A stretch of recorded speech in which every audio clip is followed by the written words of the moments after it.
present sense mindfulness. With this technique, you focus on what you see in front of you. In other words, you're going to be meditating or practicing mindfulness with eyes wide open. You're just working with your awareness. You're training your awareness on one thing and one thing alone. Steps to present sense mindfulness. The first step is to practice the breathing patterns that you learned in video 6. Focus on your breathing until you achieve a sense of relaxation. You do this with your eyes wide open. You can do this in a room with no other people, but there are objects in the room. You do this with your eyes open. Ideally, you shouldn't do this in any place where there are loud noises or music. Next, you're going to focus on an object in front of you. It can be a tree, a park bench. It can be a house. It doesn't really matter. What's important is that you put all your focus on that one item alone. The key is to look at that item. You're not out to enjoy it. You're not out to judge it. You're definitely not out to analyze it. Instead, you're just looking at it. The key here is to see clearly. You're going to basically be looking at all the details. It's not like you're searching for something. Instead, your job is just to take it all in. It is kind of like taking a very thorough, high-resolution snapshot of that item that you've chosen to look at. Next, once you have determined that you have seen all there is to see about the object, the next step is to pay attention to what that object would smell like, taste like, feel like in terms of texture, and what it would sound like. In other words, you sense it in 3 dimensions. You take it in with all your senses. This enables you to lose your focus on everything else. When you do this, your mind is being filled with the stimuli of that object and that object alone. You have no space left for stuff you have to worry about at the office. You have no mental resources left for that time when your best friend stabbed you in the back or did something that made you hold a grudge for a long time. All that stuff gets pushed out. Instead, you're just cramming all the sensory data that you are willfully taking in based on that object that you have chosen in front of you. This enables you to lose focus on everything else and focus on that thing in front of you.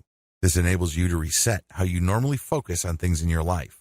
The reason why you're so stressed out is because you're hanging on for dear life onto so many different things, and they layer on top of each other. And at the end of the day, all this willpower and this mental energy is just basically wasted because you're hanging on to so much stuff. When you practice this meditative technique, you push a reboot button for your mind and let go of all that stuff that you're clinging to. And instead, you just fill it with the stuff that you take in and that you flush out. Eventually, this leads to mental hygiene because you will develop the mental discipline to zero in on an issue or a set of data for however long it takes to produce. Let's say at work or in an argument or even dealing with a relationship, and then let go. Practical versus esoteric meditation. In the first video of this training, I outlined the common myths that tend to hold people back from adopting a personal meditation practice. It really all boils down to a sense that meditation is somehow, some way religious, mystical, or some sort of superstitious practice. We live in a very secular time. We'd like to believe that we are guided by reason and science. Given this context, it is entirely understandable why people have second thoughts about meditation. A lot of this really flows from the dichotomy between practical and esoteric meditation. Esoteric meditation is really the historic practice of meditation. In this context, meditation is practiced in connection with some sort of higher religious goal or some sort of mystical objective. If anything, meditation is not the centerpiece. Rather, it's just a side practice to what should be the primary goal, which is to attain some sort of enlightenment or some sort of spiritual release. Esoteric meditation. Esoteric meditation is rooted in Eastern philosophy. The whole idea of Eastern philosophy is that life is suffering, or that there is such a thing as karma and eternal rebirths. The whole point of any kind of spiritual exercise is to gain a perspective that enables people to break out of this eternal series of birth, suffering, death, and rebirth. Meditation has historically been associated with this thinking because meditation is one practice that enables people to start seeing life from a completely different perspective. This would enable them to think, talk, and behave differently enough for them to break the pattern of karma or the attachment that keeps them trapped in that mystical circle of birth and rebirth. As you can tell, this involves a tremendous amount of religious and spiritual concepts. There is chanting. People who practice meditation in this context say Om, Om, or they use some sort of spiritual mantra. They also engage in yoga and other physical exercises that have spiritual connotations. Practical meditation. Practical meditation simply strips away all the esoteric, religious, spiritual, and mystical layers of meditation.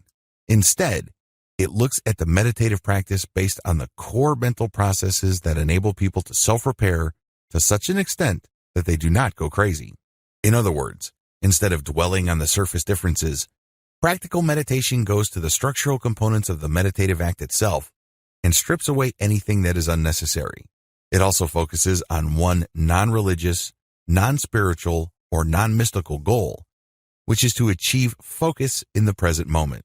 We're not even talking about peace. We're not even talking about some sort of inner serenity, harmony, and what have you. Although those emotional states and experiences can and do happen, practical and fully secular meditation is all about achieving some sense of mental clarity in the here and now. There's no past to worry about and no future to obsess over. The bottom line with practical meditation basically strips away all that is extra or historic and cultural about meditation. It goes to the basics. The basics really boils down to learning how to focus on the present moment. Nothing before, nothing after. It's all about right here, right now. Using that, we get a tremendous amount of benefits, as outlined in video 3. Counting your breath. With this method, you're just going to focus on your breath and nothing else. By doing this, you achieve a tremendous amount of relaxation. If you practice this long enough, you can achieve a very deep and abiding sense of inner peace. It's fairly straightforward. There are really no moving parts. It's not complicated at all. Preparations. First, you need to find the right spot. Generally speaking, you should do this in an area where you're not going to be disturbed. There should be no distractions in terms of what you can see, hear, smell, taste, touch. It should be a place that will only be available to you for around 10 to 15 minutes. It doesn't really take all that long, but you have to be in the right spot for a long enough period of time for this meditative technique to benefit you. Second, you're going to close your eyes. This is a technique that you cannot do with your eyes open. Remember, we're basically going to avoid any kind of distractions. These distractions can be seen, heard, smelled, tasted, and touched. No distractions. So you close your eyes and you just focus on one thing and one thing alone. Third, focus only on your breath. How are you going to focus on your breath? Well, you're not going to focus on it by feeling it or hearing it. Instead, you're going to watch it. In other words, you turn your mental camera to your breath. You imagine yourself seeing yourself breathe in and breathe out. The key here is to feel it with your body and see it in your mind's eye. Eventually, these two sensations will line up. So it diverts your attention from the stuff going through your mind as well as the stimuli that your body is picking up. Instead, everything is focused on your breath. Your conscious attention is focused solely on your breath. You breathe in slowly and you breathe out slowly. Everything is focused on the area of your body where the breath is coming in and going out. The key here is to not control your breath. The key is to not be self-conscious. Instead, you're just paying attention to this natural flow. When you feel that there's a strain in your lungs, you're doing it wrong. It means you're being self-conscious. It means that you're trying to force things. This should not be forced. It is actually effortless. You're just basically turning that mental camera that you have from obsessing about all these stresses or drama happening in your life to just focusing on your breath. That's all it will be focused on. And if you keep this up long enough, you will become very, very relaxed. It leads to a tremendous amount of inner peace. However, let me tell you, in the beginning, it's going to be quite difficult. You might even feel bored. You might even feel like you're wasting your time.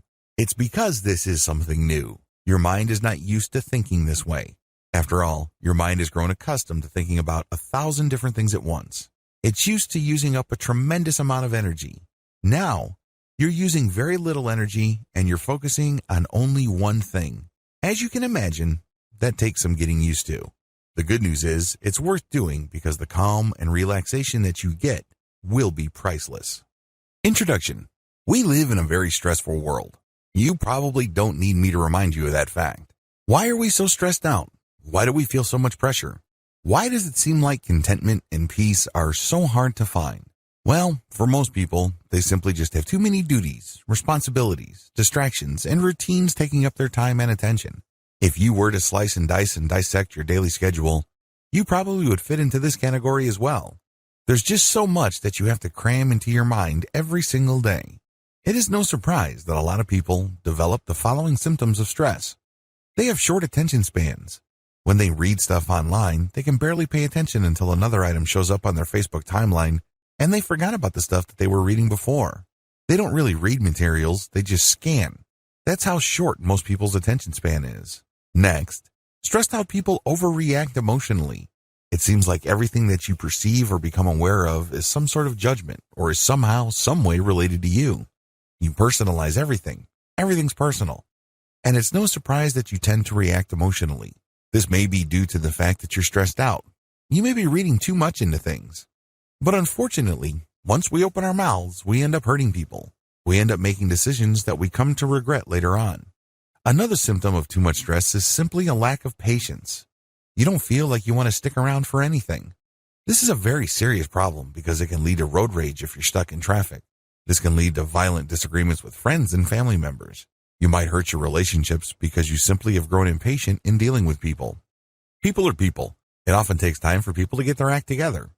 Finally, you get this generalized sense of anxiety and frustration. You can't quite put your finger on it, but you feel that something is missing in your life. You feel that something is just not right. Not surprisingly, it's very hard for you to find peace and contentment. It seems that at any given second, something wrong might happen. It may lead to you losing money, or it may lead to you suffering from some sort of illness. Whatever the case may be, something's off. Something's not right. Rarely do you feel that if your world is perfect. It is no surprise that, given these symptoms, the Western world suffers from several systemic dysfunctions. In the Western world, there are high divorce rates. Too many people quickly conclude that their marriage is simply not worth saving. So this blows up the divorce rate. People are just not that patient with their relationships. Another symptom involves the high levels of drug use. This is particularly deadly in the United States because of the current opioid epidemic gripping that country. Some people have always self-medicated to deal with stress and anxiety. Maybe they smoke weed. Maybe they do cocaine. Maybe they shoot up heroin. Whatever the case may be, it numbs or suspends the pain for at least a period of time until they have to go back to the real world. Finally, the Western world, as well as Japan, has always suffered from high suicide rates. This is another reflection of the prolonged systemic dysfunction produced by depression, stress, and anxiety. If you need proof of this, just look at the top prescribed medications in any given year in the United States and many parts of the developed world. What do you see at the top? Antidepressants or anti-anxiety medications. This is guaranteed. In the top 10 of prescribed medications, you will always see those too. Something's got to give. Unfortunately, most of the time, it is you. Thankfully, there is a better way to handle your mental resources. You don't have to stress out. You don't have to freak out. You don't have to be emotionally on edge every single time. You don't feel like something wrong is going on or something's about to get knocked loose. The best thing about this better way of handling your mental resources is that it is 100% drug-free. That's right, no chemicals are involved. This method is also 100% natural. You deal with your mind as it exists. You don't have to buy a machine. You don't have to take drugs. You don't have to ingest anything foreign into your body. It is 100% natural. It works with how your mind works. It is also 100% conscious. You're not going to hypnotize yourself. You're not going to be under the mental control of another person. Finally, this system enables you to remain in 100% control of your mind. You call the shots, you pick the method, and you work with it. It works on your schedule, on your terms, and based on your needs. Sound awesome? Wouldn't you like to try this better way? Are you sick and tired of the regular ways you deal with stress, anxiety, and the daily strains of modern living? Well, here's the answer. Meditation. This training teaches you the ins and outs of practical meditation so you can come up with a solution that works best for you. Watch your emotions like clouds. Once you have done the previous meditative practices, the next step is to meditate in such a way that you let go of emotional attachments. Let's get one thing clear. Part of the reason why we're all so stressed out and anxious is because our memories are not emotionally neutral. When we perceive certain things, we tend to react a certain way because we have been trained by past experiences to respond that way. What if I told you that in many cases, we respond in a very unproductive and downright negative way? We could be responding in more neutral or more positive ways, and our lives could be more productive. Instead of wasting a tremendous amount of emotional and mental resources feeling negative, angry, frustrated, guilty, upset, you name it, we can focus more on feeling appreciated as well as content. It's all a choice. But unfortunately, if we hang on to these past memories and we judge them in a predictably negative way, we lose sight of the fact that we can always choose our judgments. We feel that our negative analysis is just who we are. It's part of our identity. It's part of our personality. Well, it isn't. It's always a choice. With this technique, you gain some freedom from the emotional roller coaster ride that you feel just takes you to negative territory like clockwork. Here's how it works. Step number 1. Count your breath. Go back to the earlier video where I taught you how to count your breath. Watch your breath. Count it. Focus on your breath. At a certain point, you will relax. You can use the seal method, or you can use the more intensive breath counting and watching method I discussed earlier. Whatever the case may be, keep doing it until you sense relaxation. Step number 2, close your eyes. Once you feel that you have reached a certain level of relaxation, close your eyes. Everything should go black. Allow yourself to relax even deeper. Allow yourself to slow your thoughts down. Just focus on the calmness of the darkness. There's nothing to prove here. You don't have to be somebody that you're not. You have nobody to impress. This is just you and your thoughts. It's just calm, pure darkness. No light, no color, nothing to get worked up about. Step number 3, focus on your thoughts. Once you have relaxed, pretend that you are in some sort of movie theater and you're sitting back and you're seeing scenes. These are your thoughts. When you assume that perspective, you would realize that you're thinking a lot. If you're a normal person, a lot of mental images flash through your mind. In fact, we go through so many mental images, oftentimes we're not aware of them all. So sit back and just see your thoughts play out. Step number 4, make sure not to judge or analyze your thoughts. Here's the thing that you will be doing differently. Most people have no problem seeing mental images flash through their mind. But the problem is, once that happens, they get all emotionally caught up. For example, you had an ex who cheated on you, stole from you, or otherwise did bad things to you. How do you think you would feel when you see something that reminds you of him or her? You probably don't feel all that good. Now with this technique, when the mental image or the picture or the likeness of your ex comes to your mind, your rule is that you let the image flash, but you will hold judgment. You're not going to analyze it. You're just going to acknowledge that this is the image of my ex, this is the image of my boss, this is a scene from my childhood, this is a scene where I was let go at work, this is a scene at jail. Whatever the case may be, you're seeing all these mental images, but you're not judging. You are acknowledging. It's very important that you know the distinction. You're not engaged in pretending to not see something. For example, if there was a fire in your childhood, you're not going to say, well, this was a happy moment in my childhood. No, this was a fire in my childhood. But this is going to be different from this is a very traumatizing childhood memory that basically destroyed my life because I lost both parents. Do you see the difference? There's no judgment here. You just say, this is a fire that happened when I was a child. It's stripped out of all emotional baggage. It's stripped out of all emotional trauma.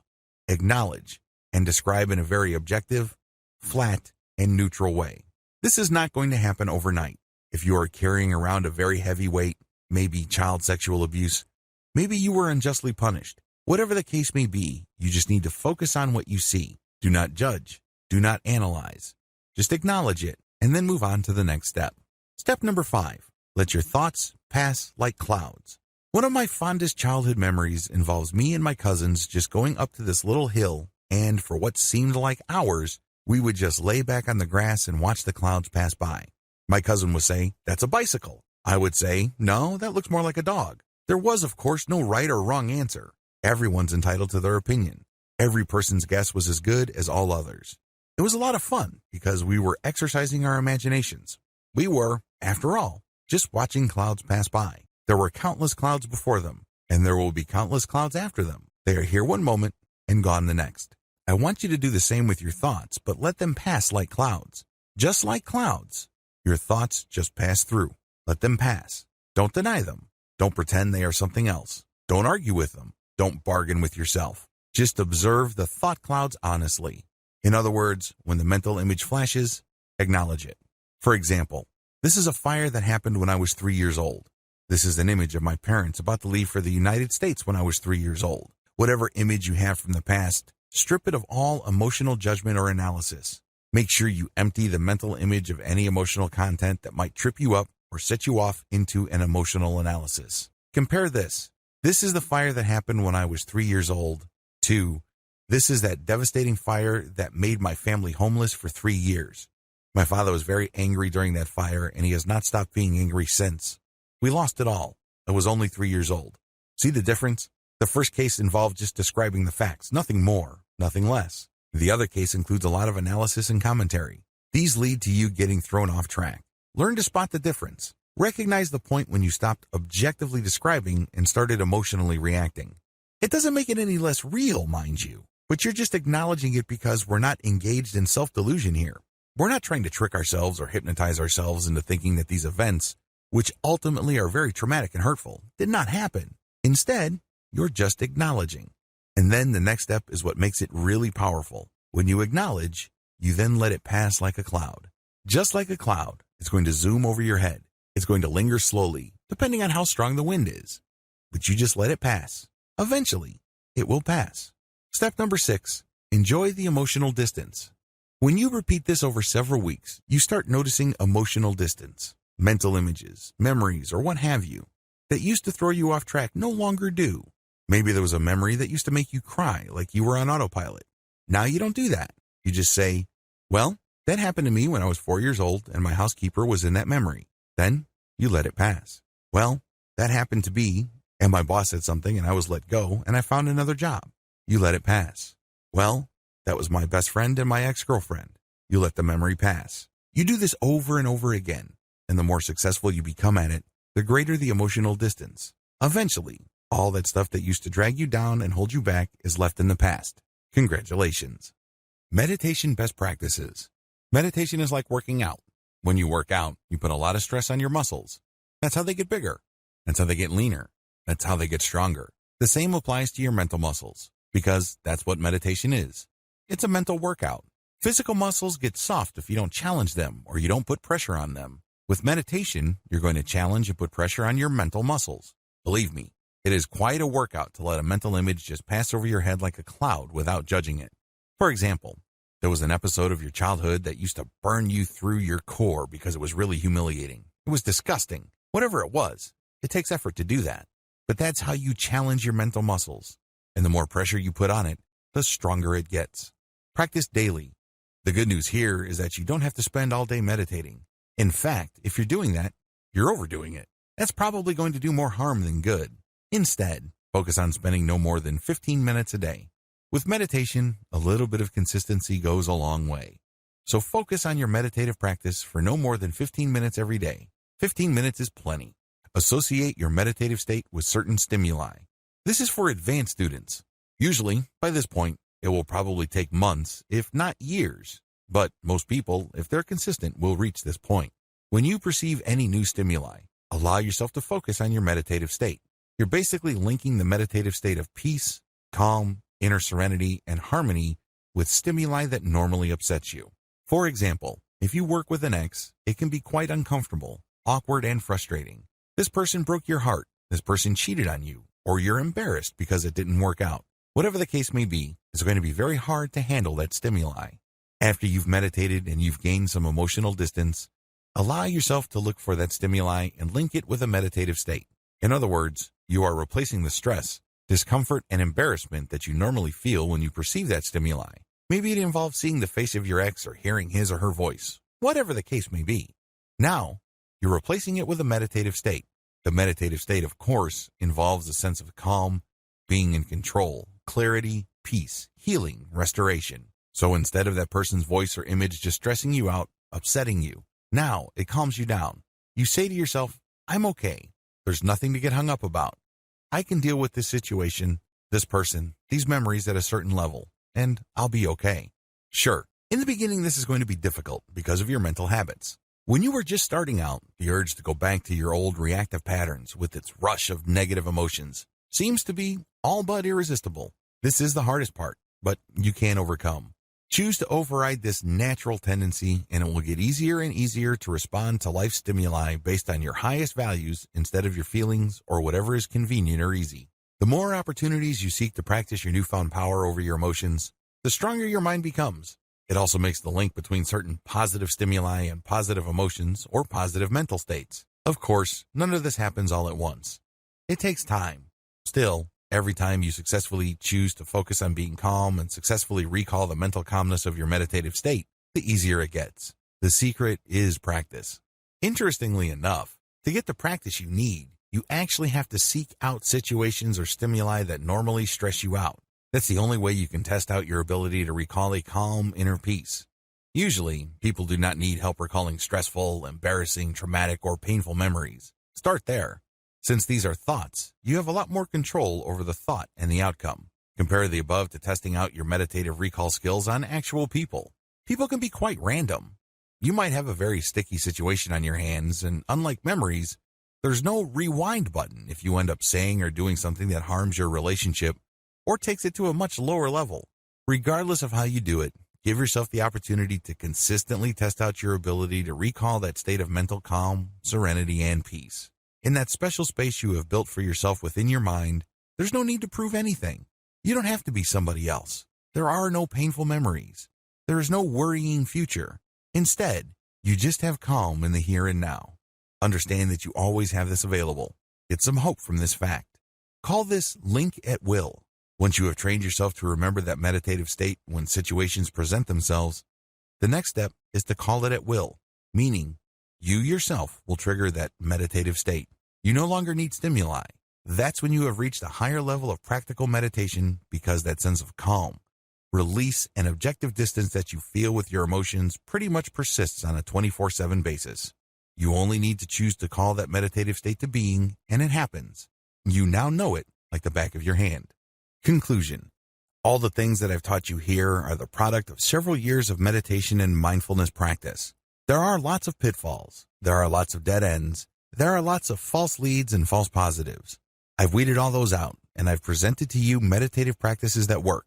However, these materials will not work for you until and unless you commit to doing them. It's really important that you go through this training in order. Don't skip.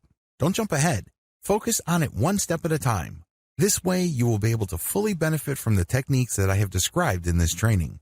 It is also important that you focus on consistency. A lot of people think that meditation is just another activity that they engage in because they're looking for a result.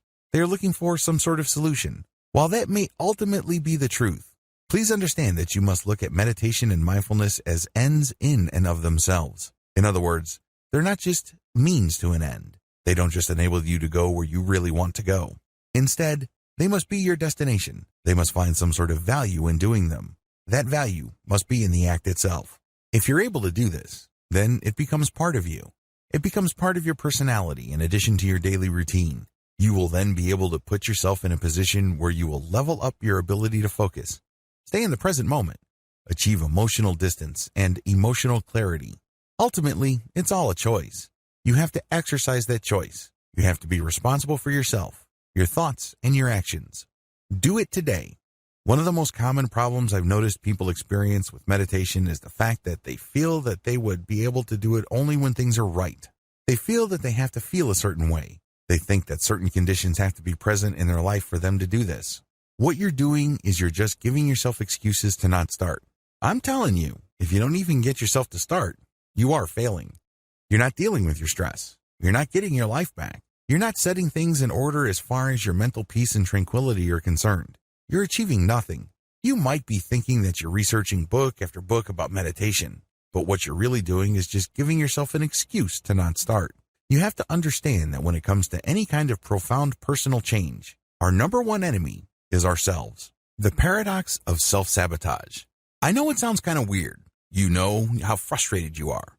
You know that you feel that something is missing in your life. You know that you're not fully content. You understand that meditation can help you achieve some sort of balance. You understand that meditation can lead to a greater sense of inner peace. Why in the world would you want to get in the way of that? Why in the world would you want to sabotage that? Well, it's actually quite simple. We're all creatures of habit. We get accustomed to things. We grow attached to things. Once you do things a certain way and you think about things a certain way, you feel that you're stuck in that pattern. You feel that you're not capable of going outside of that pattern. I know it sounds weird, but you know that you're not really all that happy. But ultimately, at some level or another, most people would rather deal with the devil they know rather than roll the dice and take chances with something better. They know they're not happy. They know that things could be so much better, but they're afraid of trying something new. These are the issues that you have to confront with. They will crop up sooner rather than later. I share them with you and I shine a light on them at this point in the training so you can spot them a mile away. Understand that when you start bargaining with yourself about why you should not meditate at the appointed time, you're basically giving in to this. This is all too predictable. This is to be expected. Now that you know that you're going to be playing all sorts of games with yourself, stick to your resolve. Stick to the game plan. Understand that there's a lot at stake. You're trying to get your life back.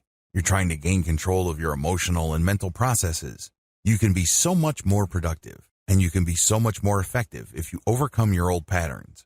Unfortunately, If you allow yourself to make all sorts of excuses and justifications to go back to your old way of thinking, you give up a tremendous future for convenience. You've grown to love your chains. One of my favorite philosophers in college was the French Enlightenment thinker Jean-Jacques Rousseau. Rousseau said, "Man was born free, but everywhere he is in chains." This quote, of course, is all about political philosophy, but Rousseau was absolutely right on a personal level. We are born free. We are born with a tremendous amount of possibility. We are born with a tremendous amount of personal power. We have it in us to do great things. If you are doubtful of this, just think of the great thinkers, builders, and innovators of this world. Think about people who managed to build vast fortunes, even though they were born with nothing. People have potential. All of us do. If successful people can succeed, you can too. How do I know? Well, each choice you make is an exercise of power. You have all this unlimited potential in you, and it all flows from the fact that you have a choice. Your choice gives you power of the things you think about, talk about, and the things that you think you are capable of doing. But the reason why you feel so powerless, so limited, so small is because you've allowed yourself to live in a neat, tidy little box. This box indicates what you can and cannot do. This box indicates what you are, what you're about, and what you are not. Nobody put you in that box. You chose to be in that box. You chose to live in a mental prison. It's as if everybody's walking around with this tremendous amount of personal potential, but they're looking at their chains. They're saying to themselves, "I'm a victim. I'm wearing these chains." Little do they know that the key is in their hands. Understand what is at stake. You have no excuse. You only have choices. I wish you nothing but victory. Meditation in a nutshell. What is meditation? We've already established in video 1 that it is not some sort of metaphysical, spiritual, or mystical state that you enter. It's definitely not some sort of attempt to achieve some sort of alternate reality or navigate some sort of spiritual truth. Instead, meditation works with how your mind already operates. The bottom line is, if your mind did not have a self-correcting system to achieve some sort of balance or some sort of inner peace at some level or another, you would have gone crazy a long time ago. That is the bottom line. Meditation really all boils down to getting in touch with that and becoming more aware of that machinery so you can call it into action when you need it and on your own terms.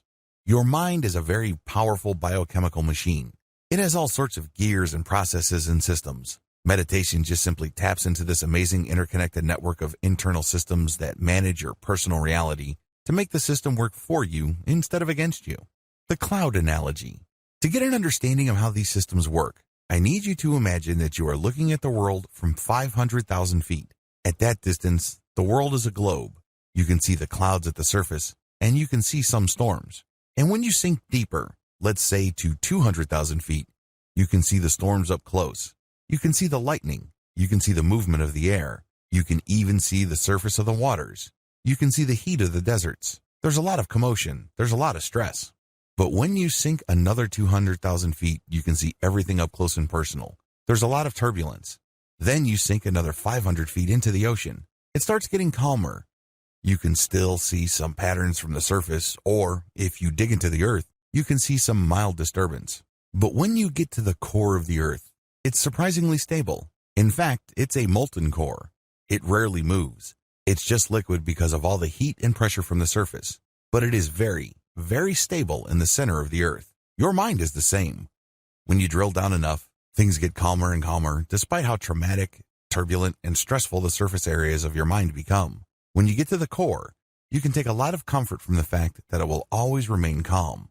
It has to be this way because, as I said earlier, if humanity did not develop in such a way that our minds have some sort of self-correcting system that's always stable, we would have died as a species a long, long time ago. Meditation is all about getting to your core. Practical meditation is all about getting to that inner core. It's all about getting to that part of your mind that is always at peace. It has these mechanisms that ensure that you keep going back to this sense of peace. Believe it or not, really stressed out people who are going through a living hell as far as their emotions, their relationships, their career, their finances, and everything else in their life, actually have a calm inner core. Unfortunately, that's just buried in all the stuff that's taking up all their mental energy. But it's not going to go away. It's always there. You are programmed by biology to have a calm inner core. Otherwise, you would have gone crazy a long time ago. The bottom line is simple. Meditation is all about living in the moment. That is where we reconnect with our calm inner core. Here's the twist though. Meditation is an art, not a science. If meditation was a science, like some sort of equation that you just plug in variables into and you will get the same predictable result, then we wouldn't be here. But unfortunately, it is personal in nature because you have to go through the process of making choices to clear up your mind so you can lock in on the present moment. That's how you reconnect with your deep, abiding inner core of calm and serenity. Now, with that said, although meditation is an art and not a science, it's been scientifically studied thoroughly.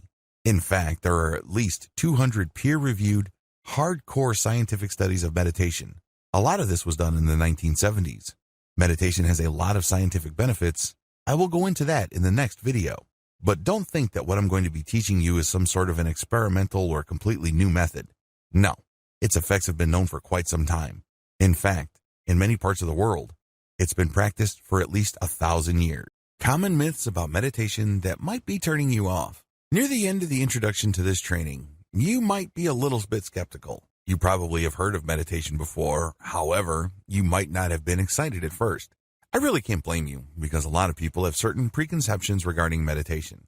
A lot of these are really myths that serve to turn people off from this amazing practice that can free them from daily stress and pressure. Part of the reason for this is because of the religious or spiritual baggage of meditation. After all, meditation was pioneered in the East in the specific context of Buddhism and Hinduism. This cuts against the grain with most people from the West. Most Westerners are secular. It's no surprise that a lot of people are turned off by the spiritual or mystical reputation of meditation. But this is not the reality of meditation. Here are 8 myths that might be holding you back about meditation. Learn to recognize these and hear the truth about meditation so you can make a real informed choice. Myth number 1, you have to be religious for meditation to work. According to this myth, you have to be a Buddhist or a Hindu for meditation to work for you. Absolutely wrong. Meditation works with how your mind naturally processes stimuli. It doesn't need religion. It doesn't need spirituality. You just need to tune in to how your mind is already working. Myth number 2, you have to believe for meditation to produce benefits. You don't have to believe in anything. You just have to go through the steps of meditation because meditation works with how your mind works. It's kind of like redecorating a room with existing furniture.